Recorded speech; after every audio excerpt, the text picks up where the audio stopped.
स्कन्दं प्रभुदेवचन्द्रं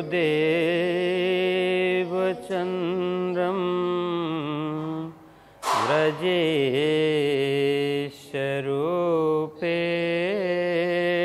पुरापि जातं प्रविश्य प्राप्तं प्रियप्राणनाथं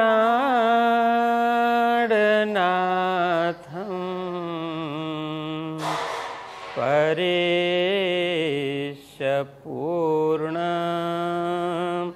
सततं नमामि। ब्रह्मा प्रियाजागरणाय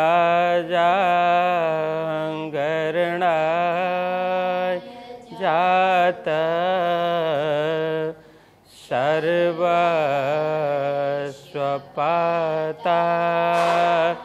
भवसिन्धुत्राता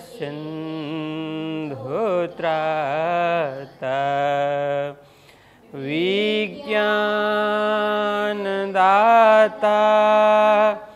निजधर्मधाता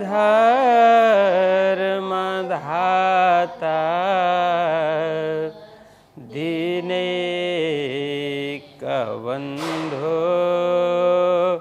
शरणं प्रपद्ये दीनैकबन्धो शरणं प्रपद्ये। बोलिए कृष्ण कन्हैया लाल की, श्री सद्गुरु महाराज की, श्री प्राणनाथ प्यारे की, श्री पाँच नवतनपुरी धाम की, जगद्गुरु आचार्य श्री 108 कृष्णमणि जी महाराज की, परमहंस बाबाजी लक्ष्मीदास महाराज की, समस्त सुंदर साथ की। स्नान करे दिन में धोए चार वखाता, जब ऋतु पलटे में चाहिए गर्मी शीत होए ईता, गर्मी शीत होए ईत। बोलिए कृष्ण कन्हैया लाल की। धर्मप्राण सुंदर साथ जी, आप सभी को प्रेम प्रणाम, शुभ प्रभात। बीतक प्रशिक्षण चल रहा है। हम सभी अशुभ हरण मंगल करण श्री देवचंद्र जी नाम, ऐसे संपूर्ण अशुभों को दूर कर शुभ प्रदान करने वाले, जिनके नाम लेने मात्र से, जिनको याद करने मात्र से जीवन पवित्रता की ओर, शुभ की ओर प्रस्थान करने लग जाता है, दिन शुभ होने लग जाते हैं। ऐसे सद्गुरु श्री देवचंद्र जी महाराज की जीवनी, उनकी कथा, उनकी लीलाओं का यहाँ वर्णन हो रहा है। हम सभी उसका श्रवण कर रहे हैं। तो वीतक के तृतीय प्रकरण की 18वीं चौपाई तक कल हमने प्रसंग श्रवण किया कि सद्गुरु श्री देवचंद्र जी महाराज बड़े ध्यान से देख रहे हैं, ध्यान से एक एक क्रिया को समझने का प्रयत्न कर रहे हैं। किन के द्वारा हो रहे क्रिया को?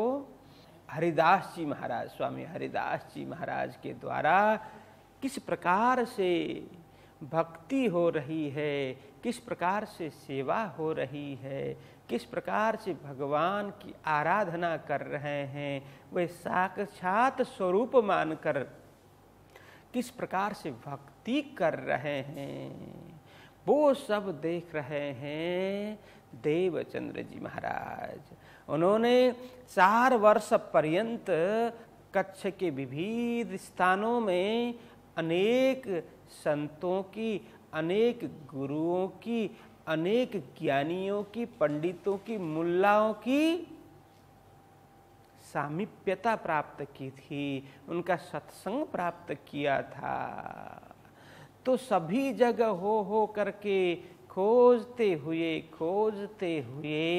वे पहुँचे थे हरिदास जी महाराज के यहाँ। इसीलिए अब हरिदास जी महाराज किस तरह से भगवान की भक्ति करते हैं, वे केवल मूर्ति नहीं समझते, भगवान के मात्र विग्रह नहीं समझते, साक्षात भगवान ही विराजमान हैं, इस भाव से वे सेवा करते हैं, भोग लगाते हैं, उन्हें वागा वस्त्र पहनाते हैं, साक्षात मान करके। तो वो सब देख रहे हैं। तो हरिदास जी महाराज ऋतु के हिसाब से जैसी ऋतु आने वाली है, जो ऋतु चल रही है तो उसी हिसाब से सेवा में लगे हुए हैं। आने वाली ऋतु के लिए पूर्व तैयारी कर रहे हैं। अब मुझे क्या क्या वस्तु जुटानी चाहिए, क्या क्या वस्तु की आवश्यकता है प्रभु की पूजा के लिए, अब आने वाली ऋतु में क्या करना चाहिए, पहले से वो प्लान बनाते हैं, पहले से आयोजन करते हैं। इस प्रकार से मुझे करनी है पूजा। तो 6 ऋतु कल मैंने बताया था, क्या क्या किसी ने याद किया? रोशन क्या क्या है? वसंत ऋतु, ग्रीष्म ऋतु, वर्षा ऋतु, शरद ऋतु, हेमंत ऋतु, शिशिर। कितने? 7 हो गया, 6 हो गया? अच्छा, प्रथम क्या है? वसंत ऋतु। दूसरी ऋतु कौन है? ग्रीष्म ऋतु। तीसरा वर्षा ऋतु, फिर शरद ऋतु, फिर शिशिर। तो इस तरह से ये 6 ऋतु होते हैं। तो ऋतु के हिसाब से हरिदास जी महाराज वहाँ पर सेवा करते हैं। मतलब कल भी बताया कि गर्मी का मौसम हो तो ठंडे वस्त्र तैयारी करना, ठंडे बागा उनको पहनाना और उसी प्रकार का भोग लगाना, और मंदिर का वातावरण, मंदिर का टेम्परेचर उसी हिसाब से मेंटेन हो तो उसी हिसाब से तैयार करना, सारा करना। तो गर्मी के समय में पंखा लगाना और ठंडी के समय में चूल्हे में आग रखना, सगड़ी बोलते हैं गुजराती में, नहीं? सगड़ी में आग रखना तो क्या होगा, प्रकोष्ठ का उसमें मतलब गर्मी होगी, वो उष्णता मिली रहेगी। वो इसीलिए ये सब ऋतु के हिसाब से वे सेवा करते थे और बार बार स्नान करते थे जब भी उनको लगा। बार बार मतलब कब कब करते थे कि जब शौच में गए तो तुरंत स्नान किया। कभी उनको लगा कि अस्पृश्य वस्तु को स्पर्श किया तो स्नान किया। कभी उनको लगे कि कोई स्नान किए बगैर किसी व्यक्ति ने उनको छू दिया तो तुरंत स्नान किया। तो वो बार बार, इसका मतलब क्या है, स्नान करने की उनका हेतु स्नान करने का नहीं है। हेतु क्या है? शुद्धता बनाए रखने की। वो मन की भावना तो शुद्ध है, तो शरीर को भी शुद्ध बनाए रखने के लिए ये सब वो कार्य किया करते थे। तो करते हैं जब भी इस प्रकार की ऋतु आए तो पूर्व तैयारी करके वे इस प्रकार की सेवा में जुट जाते थे। तो अब हम 19वीं चौपाई में प्रवेश करते हैं। तब उनको स्नान का फेर फेर बखत होय, यह सचवटी देख के ऐसी करे न कोई। तो यहाँ कहते हैं लालदास जी महाराज कि हरिदास जी महाराज की निष्ठा, उनकी सेवा, उनकी भावना कैसी है। तो कहते हैं तब उनको स्नान का फेर फेर वक्त हो, कि स्नान मतलब स्नान, स्नान का बार बार समय होता था। मतलब जब भी इस प्रकार का कोई भी कार्य आए तो तुरंत वह स्नान करते। शौच में गए स्नान किया, किसी को छुआ स्नान किया। तो क्योंकि घर व्यवहार में कोई मिलने भी आता है, कहीं जाना भी पड़ता है, केवल सन्यासी होकर के अपने ही मंदिर में अथवा घर में बैठे रहे ऐसा भी नहीं था, क्योंकि वो गृहस्थ भी थे, घर परिवार भी थे, लोग आना जाना भी करते हैं। सन्यासियों के पास में तो और ज़्यादा आना जाना लोगों को होता है। तो बाहर गए, किसी को छुआ, आकर के स्नान किया, कुछ किसी काम में गए, आकर के स्नान किया। मतलब बार बार स्नान करने का वे ध्यान रखते थे। यह सचवटी देख के, सचवटी मतलब सच्चाई, यह सच्चाई देख के, किसने? देवचंद्र जी महाराज ने यह सच्चाई देखी। हरिदास जी महाराज द्वारा हो रहे ऐसी मतलब ऐसे कार्य के प्रति निष्ठा, सेवा के प्रति निष्ठा, भक्ति के प्रति निष्ठा, सच्चाई देख करके ऐसी करे न कोई। देवचंद्र जी महाराज सोचने लगे, अरे इस प्रकार के सच्चे इंसान, इस प्रकार की सच्ची भावना से, सच्चे लगन से सेवा करने वाले तो कोई नहीं मिलेंगे। ये तो अद्भुत सेवा करते हैं, भगवान को साक्षात मान करके सेवा करते हैं। इसीलिए बोल रहे हैं ऐसी करे न कोई, इस प्रकार से कोई भी भजन भक्ति नहीं करता। इन ठिकाने आए के आत्मा पायो करार, ए सचवटी देख के करने लगे विचार। अब देवचंद्र जी महाराज को क्या हुआ? इन ठिकाने आए के, इस स्थान में, अनेक स्थानों में परिभ्रमण करते हुए, अनेक स्थानों में भ्रमण करते हुए वो आए थे। अनेकों वर्ष पर्यंत खोज करते हुए, अनेक लोगों का साथ संगत प्राप्त करते हुए यहाँ पहुँचे थे। तो यहाँ इन ठिकाने मतलब इस स्थान में, यहाँ इस स्थान में, किस स्थान में? हरिदास जी महाराज के मंदिर में, अथवा हरिदास जी महाराज की सामीप्यता, उस वहाँ आकर के क्या हुआ?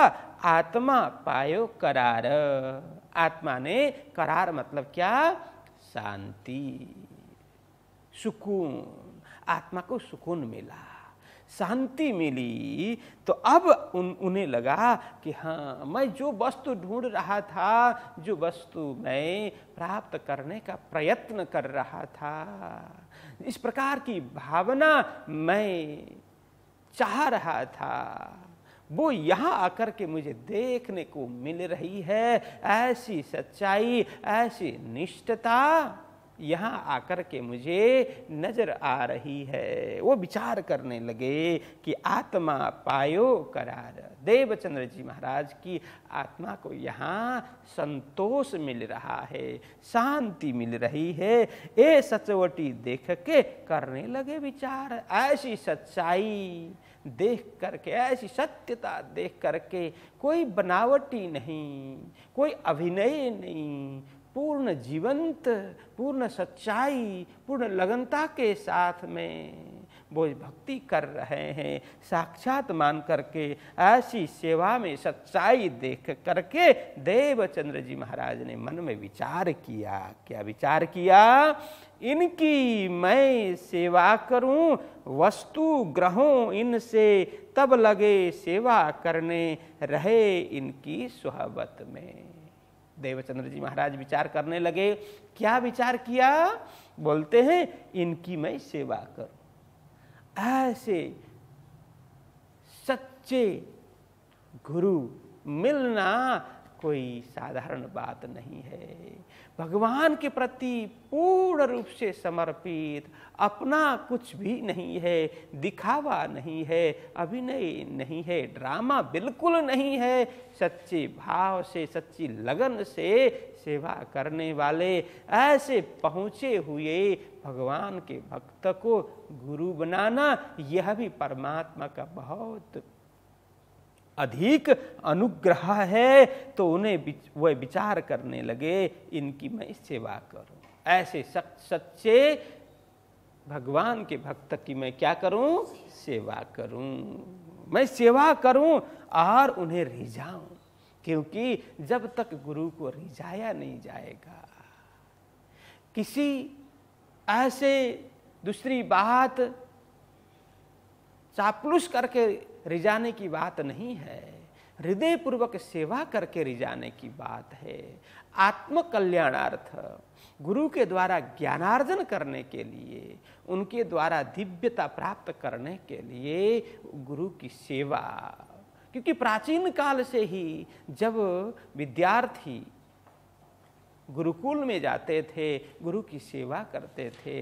गुरु की सेवा करना मतलब गुरु की भावना के अनुरूप कार्य करना। सेवा करने का मतलब उनके साथ में रह करके उनके शारीरिक सेवा ही करते रहें, ऐसा भी नहीं है। उन्होंने जो आयोजन किया है, उनका जो लक्ष्य है, समाज कल्याण के लिए, समाज हित के लिए, राष्ट्र कल्याण के लिए, विश्व कल्याण के लिए जो गुरु सोचते हैं, उसमें हम क्या कर सकते हैं, हमारा योगदान कैसा होगा, यह भावना रखते हुए गुरु के प्रति पूर्ण रूप से समर्पण, संकल्प विकल्प न करते हुए, उनके प्रति पूर्ण न्यक्षावर होते हुए कार्य करना, गुरु की भावना के अनुरूप चलना, यह गुरु की सेवा होती है।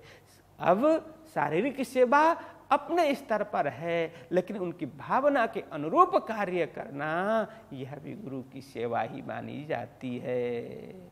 तो इसीलिए वे कहते हैं, मैं अब हरिदास जी महाराज की भावना के अनुरूप मैं सेवा करूं।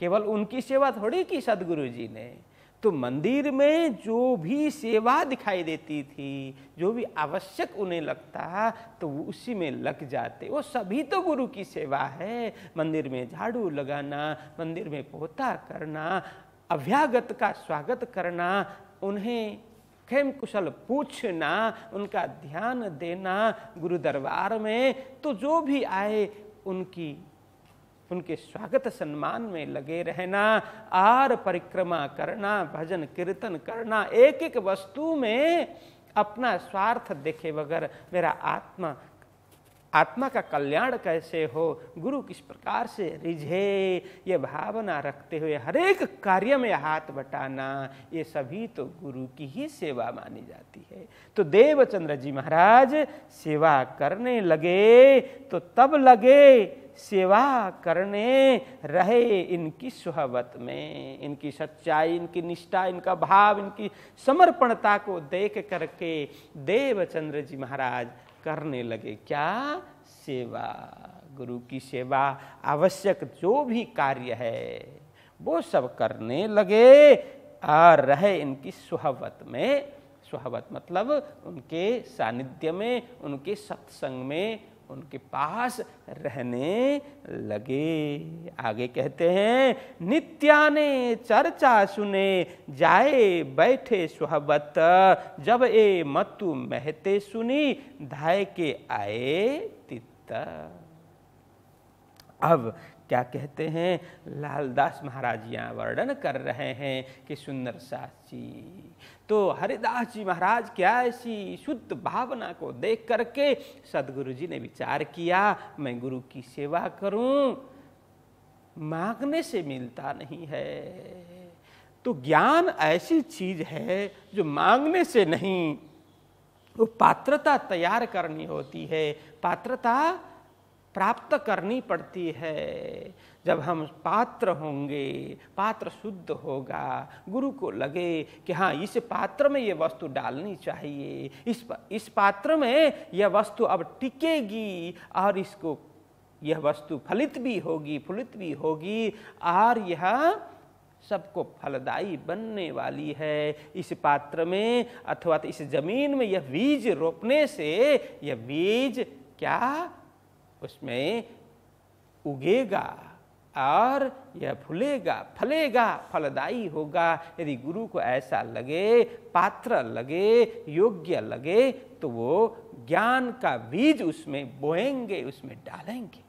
तो देवचंद्र जी महाराज ने कभी नहीं कहा कि गुरुदेव मुझे ये चाहिए, मुझे ज्ञान दीजिए, ये भी नहीं कहा, कुछ नहीं। वो सेवा करते गए, सेवा करते गए। उनकी भावना थी मैं गुरुजी की सेवा करूं और उन्हें प्रसन्न करूं, ताकि मुझे पात्र समझ करके सेवा करते करते मेरा यह हृदय रूपी पात्र विशुद्ध हो जाएगा, फिर वो ज्ञान का बीज मेरे हृदय में बोएंगे। इसीलिए वो सेवा खूब करने लगे। सेवा के साथ साथ में नित्याने चर्चा सुने, तो वहाँ पर भागवत की कथा होती थी, गीता के प्रवचन होते थे, अनेक शास्त्र पुराणों की वेदों की चर्चा हुआ करती थी।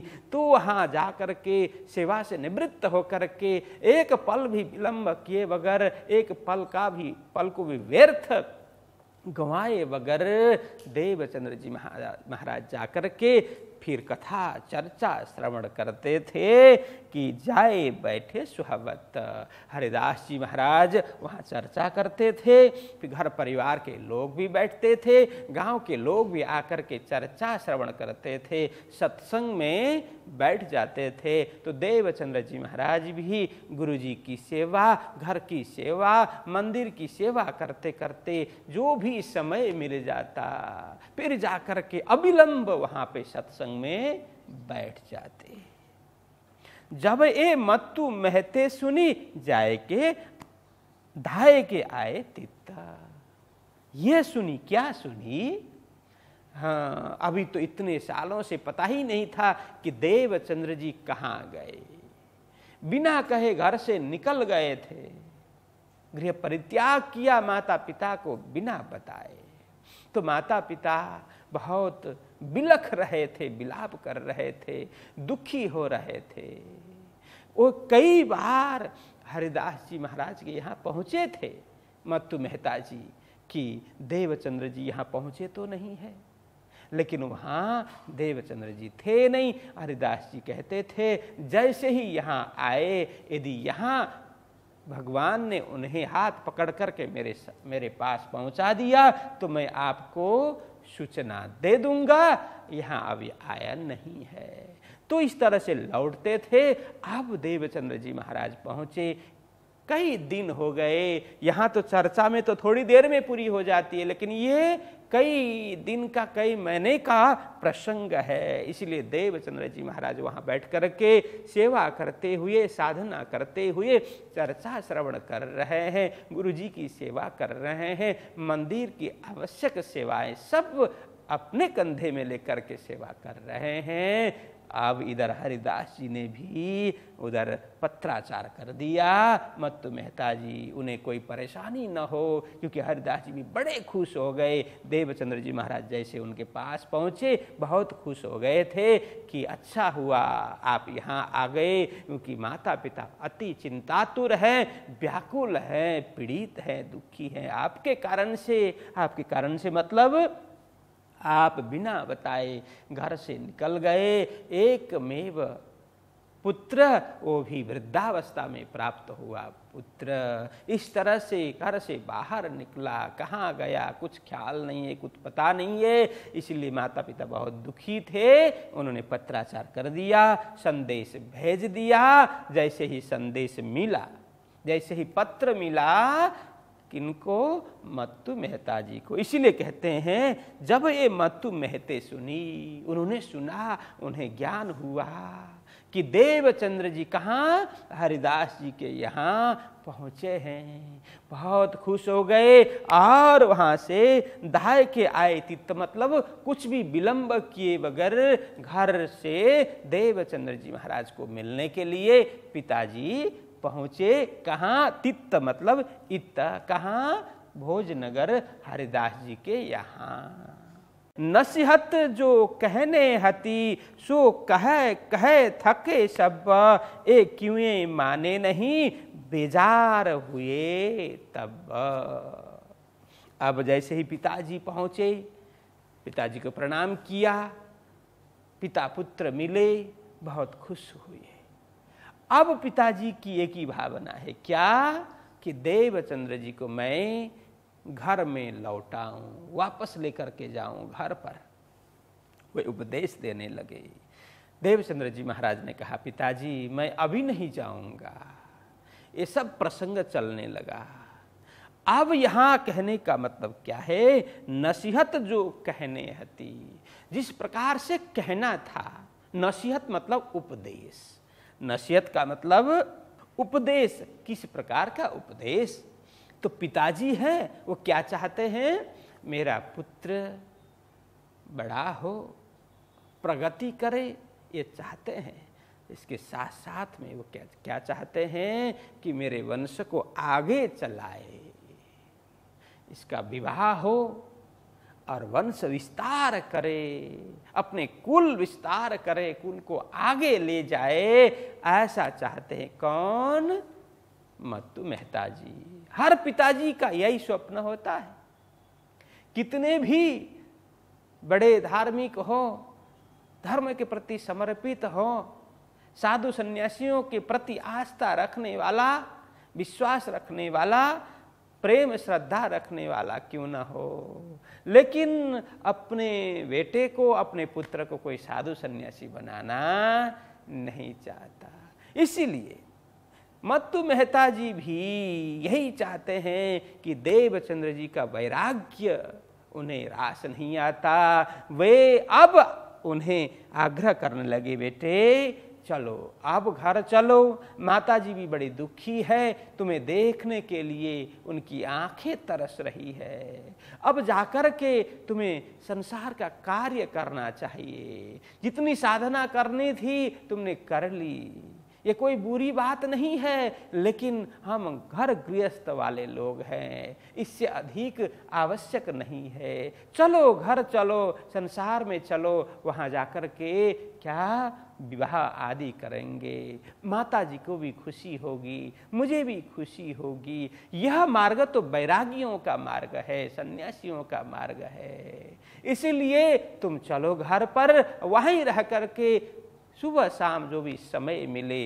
भजन भक्ति करो, लेकिन बाकी समय क्या करो, मेरे जो कार्य है उसमें हाथ बटाओ। मैं जो भी करता आ रहा हूँ, व्यापार व्यवसाय करते थे, व्यापार का कार्य करते थे। कौन? मत्तू मेहता जी की उमरकोट से भूज नगर कच्छ में वो व्यापार किया करते थे। ऊंट के, घोड़े के, ऐसे वो व्यापार करते थे। तो मत्तू मेहता जी बोलते हैं, बेटे तुम चलो और मेरे कार्य को हाथ बटाओ। तो यहाँ कहने का मतलब जो कहना था, जिस प्रकार से उनको समझाना था, यहाँ कहने हती मतलब था, जिस प्रकार से समझाना था, उसी प्रकार से, जिस प्रकार से उपदेश देना था, उसी प्रकार से उपदेश दिया। मत्तू मेहता जी ने सो कहे कहे थके सब। अब यह मत्तू मेहता सब क्यों आया? सब इसीलिए आया, सब का मतलब सभी। तो यह कहे कहे थके सब, यह इसमें भी दो अर्थ हम समझ सकते हैं। एक क्या है, जितनी बातें, जितनी चर्चा, जो जो उपदेश देना था वो सब दे दिया, लेकिन सदगुरु जी माने नहीं, देवचंद्र जी महाराज माने नहीं। इसलिए मत्तू मेहता जी कह कह करके थक गए, समझा समझा करके थक गए। उपदेश दे दे करके समझाए। उपदेश किस प्रकार का? यहाँ कोई आध्यात्मिक उपदेश नहीं दे रहे हैं, आत्मकल्याण का उपदेश नहीं दे रहे हैं। उपदेश दे रहे हैं कैसा कि सांसारिक उपदेश, कि संसार के रस का क्या लाभ है, उसका क्या आनंद है, ये सब समझा रहे। क्योंकि गृहस्थ में डालना है, घर में वापस लौटाना है, तो संसार के फायदे गिनाए होंगे, संसार के रस के विषय में उन्होंने उन्हें बताया होगा कि सन्यासियों का मार्ग तो शुष्क मार्ग है, इसमें कोई रस नहीं है, इसलिए पुत्र चलो घर पर चलो कि ये संसार ही भरा पूरा ये रसयुक्त संसार है, यहीं रह करके हमें भजन भक्ति करनी। आदि आदि उन्होंने खूब उपदेश दिया, लेकिन सदगुरु ने एक न सुनी, सदगुरु माने नहीं। ये एक अर्थ। दूसरा अर्थ है सो कहे कहे थके सब सभी। यह अर्थ है कि मत्तु मेहता जी ने हो सकता है हरिदास जी महाराज को आग्रह किया हो, गुरुदेव आप समझाइए ना, मेरी बात तो ये नहीं समझ रहे हैं, आप समझाइए। तो वहाँ जो भी बड़े लोग थे, मत्तु मेहता जी को लगा कि इनके समझाने से कहीं मान जाए।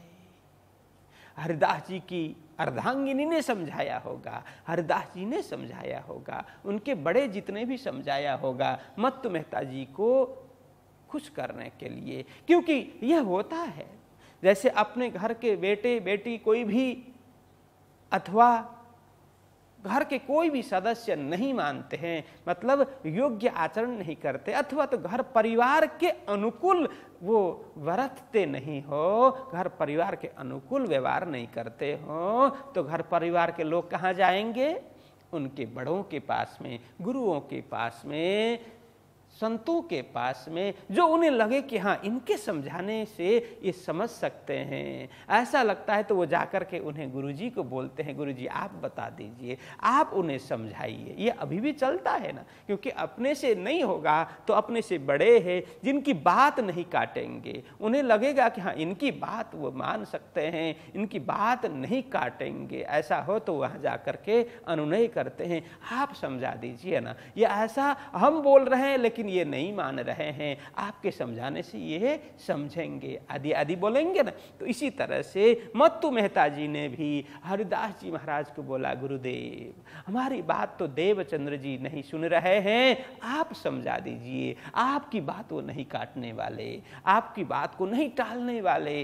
तो मत्तु मेहता की बात को सुनकर के हरिदास जी महाराज ने भी कहा कि देवचंद्र जी आप पिताजी जैसा कहते हैं आप वैसा ही करो, क्योंकि संसार में माता पिता से बढ़कर कोई नहीं होते। माता पिता जिनके दुखी होते हैं उनकी उन्नति नहीं होती, उनकी प्रगति नहीं होती, इसलिए माता पिता को कभी दुखी नहीं करना चाहिए, क्योंकि संसार में तो परमात्मा के ही प्रतिनिधि के रूप में माता पिता होते हैं। इसलिए माता पिता कभी भी अपनी संतान की बुराई नहीं चाहते, हमेशा अच्छा ही चाहते हैं, हर परिस्थिति में उनकी उन्नति चाहते हैं। इसलिए देवचंद्र जी माता पिता को दुखी मत करो, आप गृह लौट जाओ, वहाँ रह करके जो भी भजन भक्ति साधना करनी हो करो, क्योंकि आप यहाँ रहोगे तो मुझे भी माता पिता जी क्या समझेंगे कि हरिदास जी ने अपने पास में रखा,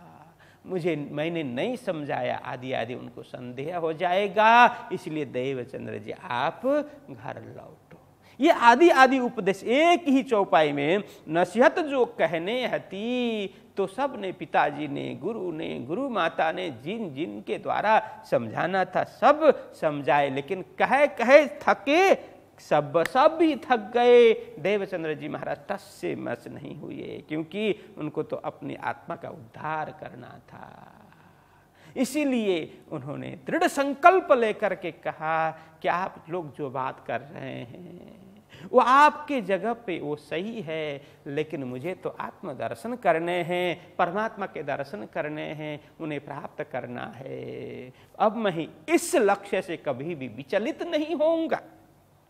तो ये क्यों माने नहीं बेजार हुए तब, ये मतलब देवचंद्र जी महाराज क्यों मतलब किसी तरह से माने नहीं, किसी की बात पर वे नहीं गए, उन्होंने किसी की बात स्वीकार नहीं की, बेजार हुए तब।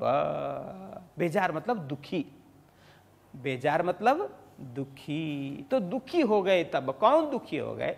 देवचंद्र जी महाराज नहीं। देवचंद्र जी महाराज ने जवाब दिया, मैं अपने लक्ष्य से कभी च्युत होने वाला नहीं हूँ, कभी विचलित होने वाला नहीं हूँ। मैंने लक्ष्य निर्धारित कर दिया है। मुझे तो जब तक परमात्मा प्राप्त नहीं होंगे, जब तक उनके दर्शन नहीं होंगे, तब तक मैं कहीं भी डिगने वाला नहीं हूँ, इधर उधर जाने वाला नहीं हूँ। तो इस प्रकार की बातें सुन करके बेजार हुए। तब पिताजी बड़े दुखी हो गए। अरे करूँ तो क्या करूँ, मेरी बात तो यह मानते ही नहीं, अब इनको घर कैसे लौटाऊं।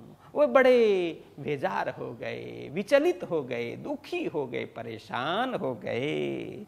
तो आगे कहते हैं, श्री देवचंद्र जी माया के क्यों नजीक न जाए, इनको वह गमे नहीं, बड़ो दुख पहुंचाए। तो क्या कहते हैं कि श्री देवचंद्र जी माया के क्यों नजीक न जाए। कितना भी प्रयत्न करें, कितने भी कोशिश करें, लेकिन देवचंद्र जी महाराज अब माया के समीप कभी जाने वाले नहीं है। श्री देवचंद्र जी माया के एक क्यों नजीक न जाए। नजीक मतलब समीप में, माया के पास में अब देवचंद्र जी महाराज जाने वाले नहीं हैं। किसी भी तरह से कोई भी कितना भी प्रयत्न करे माया में डालने के लिए, लेकिन वो जाने वाले नहीं है। क्योंकि दृढ़ संकल्पी है ना, दृढ़ संकल्प किया है उन्होंने, लक्ष्य निर्धारित किया है, मुझे ऐसा करना है। तो हम भी कभी भी अपना लक्ष्य निर्धारित करते हैं कि मुझे 1 साल के अंदर यह कार्य करना है। किसी भी तरह से कितने भी विघ्न आए, कितनी भी बाधाएं आए, लेकिन मैं यह कार्य करके ही रहूंगा, उस गोल को मैं प्राप्त करके ही रहूंगा। यदि लक्ष्य निर्धारित करते हैं तो समस्या तो आएंगी, विघ्न बाधाएं तो आएंगे, लेकिन कभी हम विचलित नहीं होंगे। लक्ष्य सामने है, नजर के सामने, तो वहां पहुंचने के लिए हम हर संभव कोशिश करेंगे। तो देवचंद्र जी महाराज ने भी अपना लक्ष्य निर्धारित किया है। क्या लक्ष्य निर्धारित था?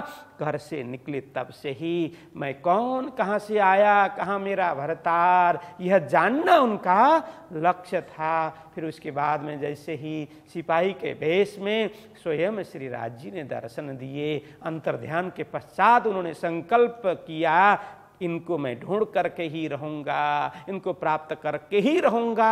यह लक्ष्य उन्होंने निर्धारित किया था। इसलिए अब माताजी समझाए, पिताजी समझाए, गुरु समझाए, कोई समझाए, लेकिन वह कहते हैं कि मेरा लक्ष्य है परमात्मा की प्राप्ति, परमात्मा के दर्शन, आत्मा की अनुभूति, यही मेरा लक्ष्य है। मैं इससे कभी भी विचलित नहीं होऊंगा। तो वह कभी भी उससे विचलित होकर के माया में कभी जाने वाले नहीं है। इनको वह गमे नहीं, बड़ो दुख पहुंचाए। तो इनको वह गमे नहीं। क्या? माया। वह मतलब माया, गमे मतलब अच्छा लगना, लेकिन वो क्या कहते हैं, वो गमे नहीं, उनको वो अच्छा नहीं लगता।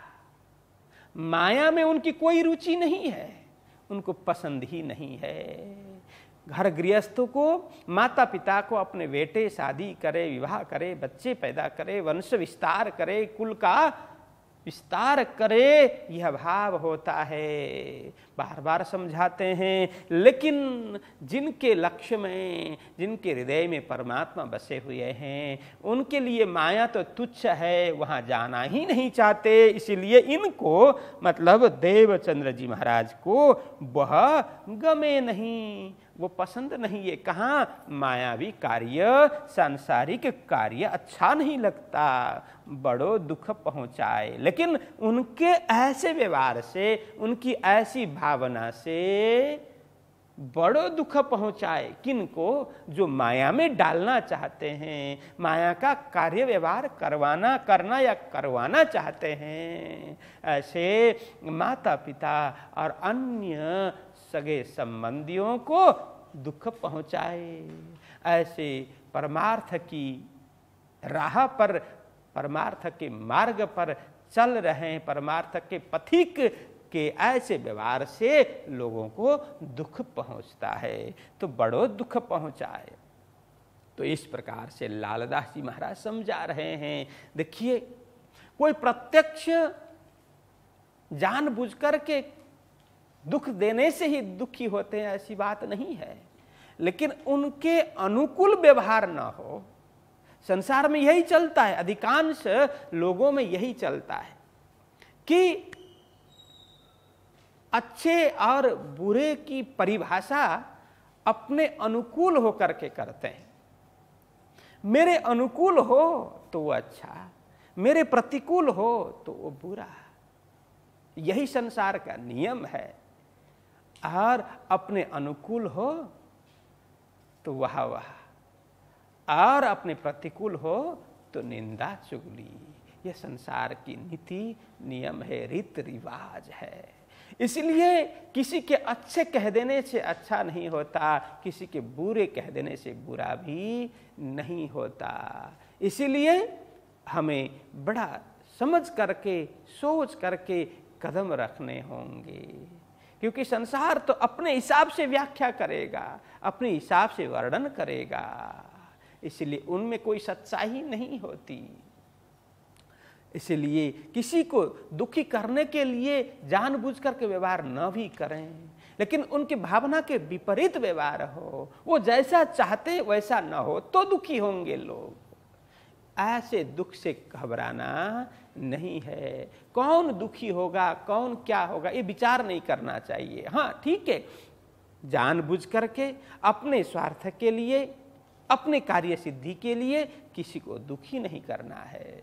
जानबूझ करके उसको दुखी करने के लिए भावना रख करके ये दुखी नहीं करना चाहिए। लेकिन मेरे ऐसे कार्य से किसी का कुछ बिगड़ने वाला नहीं है, मैं मेरे आत्मा उद्धार के लिए सब कार्य कर रहा हूँ, निस्वार्थ भाव से जो कार्य करते हैं। तो यह कई लोग इससे अपनी भावना के विपरीत समझ करके दुखी भी होंगे, तो ऐसे इसको नजरअंदाज कर देना चाहिए।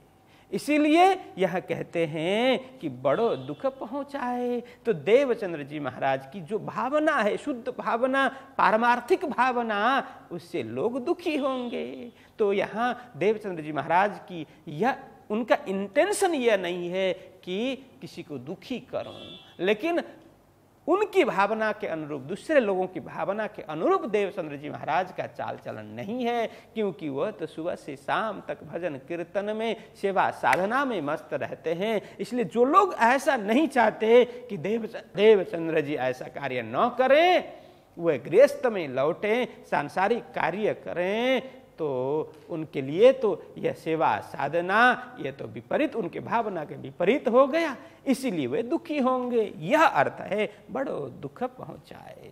तो आगे कहते हैं, हरिदास जी की सेवा करे, मनसा बाचा कर्म, कछु शक न ल्यावहीं, रहे आत्मा के धर्म।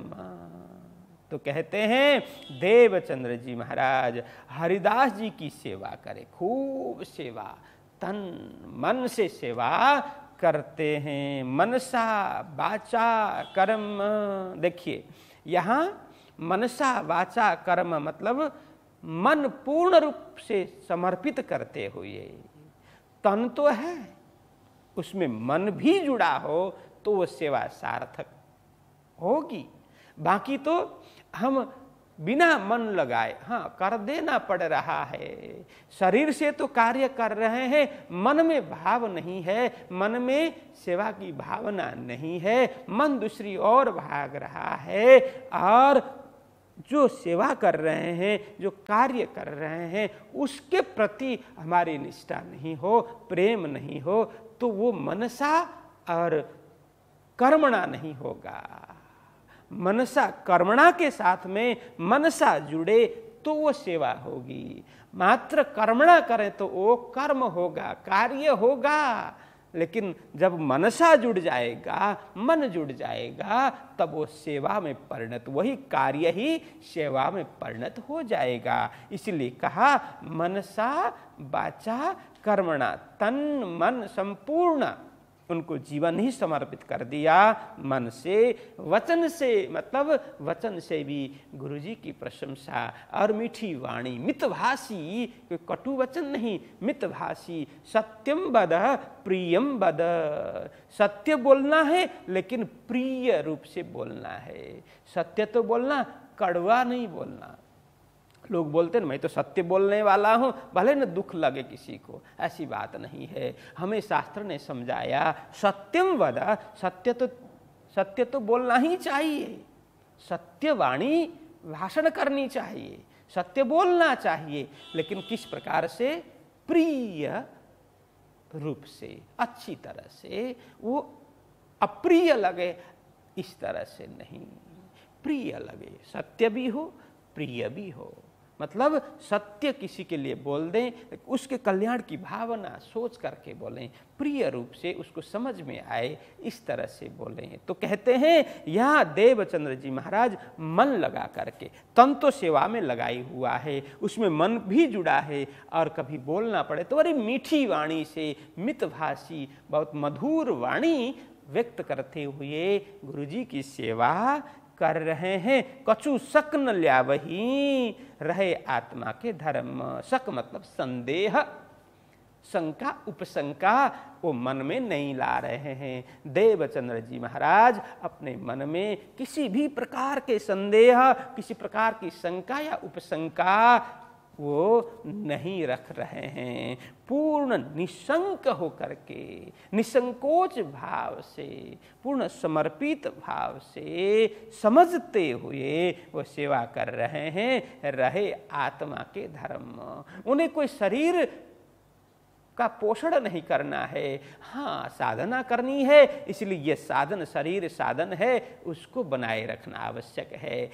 नहीं तो अधिकांश लोग तो क्या करते हैं, ये शरीर साधन इसी को ही श्रृंगार करने में, इसी को सजाने में, इसी को रिष्ट पुष्ट बनाने में। लेकिन रिष्ट पुष्ट हम क्यों बना रहे हैं, इसका श्रृंगार क्यों कर रहे हैं, इसको चुस्त दुरुस्त क्यों रख रहे हैं, इसका कोई अर्थ नहीं है। इसको दुरुस्त रखें, स्वस्थ रखें, श्रृंगार करें, इसको सजाएं, सभी अच्छा रखें, लेकिन इसका तात्पर्य है कि यह साधन है, इसको अच्छी तरह सुरक्षित रखना चाहिए, क्योंकि इस साधन के द्वारा हम साध्य तक पहुंच सकते हैं। जैसे हमारे पास गाड़ी हो तो गाड़ी की अच्छी सफाई रखनी चाहिए, समय समय पर उसकी सर्विस भी होनी चाहिए, तब जाकर के जब हमें ज़रूरत पड़े तब उस गाड़ी में बैठ कर के हम कहीं भी जा सकते हैं। इसी तरह से ये शरीर भी तो साधन है, गाड़ी है, इसके अंदर आत्मा बैठी हुई है। तो ये शरीर को भी रथ मान करके, साधन मान करके, गाड़ी मान करके इसकी सर्विस समय समय पे होने चाहिए। इसको अच्छा आहार विहार देना चाहिए, इसको चुस्त दुरुस्त रखना है, तंदुरुस्त रखना है। लेकिन केवल तंदुरुस्त रखने के लिए अच्छे पकवान, मेवा, मिष्टान्न नहीं, क्योंकि यह साधन है, इसको अच्छी तरह से बनाए रखना है ताकि हम साध्य तक पहुंच सकें, हमारे लक्ष्य तक पहुंच सकें। तो इस शरीर का लक्ष्य क्या है? मनुष्य तन दुर्लभ है साधो, सो क्यों भोली गुजारो। तो यह बहुत दुर्लभ शरीर है, दुर्लभ साधन है, इसके द्वारा क्या करना है? अखंड फल प्राप्त करना है। तो अखंड फल है परमात्मा, अखंड फल है परम आनंद, अखंड फल है परम शांति, वो तो परमात्मा के चरण में ही प्राप्ति होगी। इसीलिए ये साधन को बनाए रखना भी जरूरी है, लेकिन इसमें मोहित होकर के केवल इसको ही रिष्ट पुष्ट कराना ये बात नहीं है।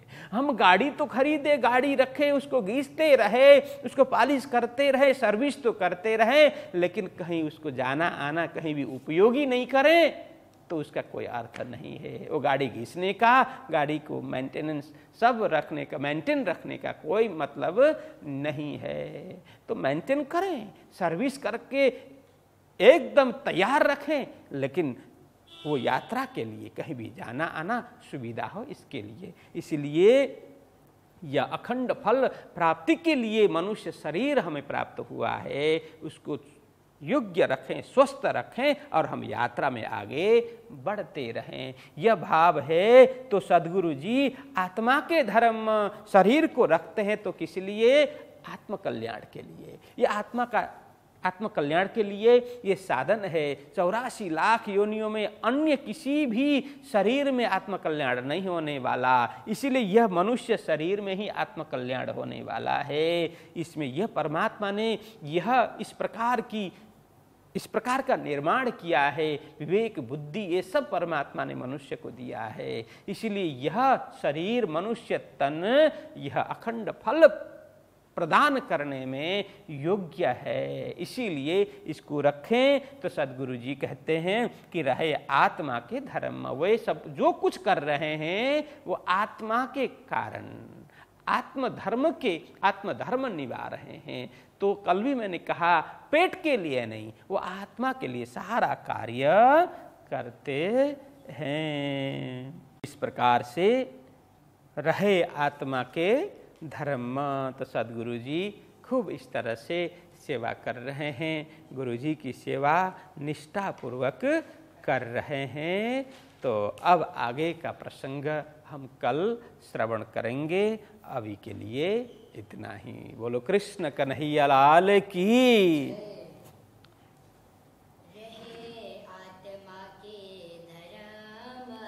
रहे आत्मा के धर्म। हरिदास जी की सेवा करे, हरिदास जी की सेवा करे। मनसा वाचा करम। कछु सकन ल्यावही। रहे आत्मा के धर्म। रहे आत्मा के धर्म। जय निजानंद स्वामी की, श्री प्राणनाथ प्यारे की, श्री पांच नौतनपुरे धाम की जय।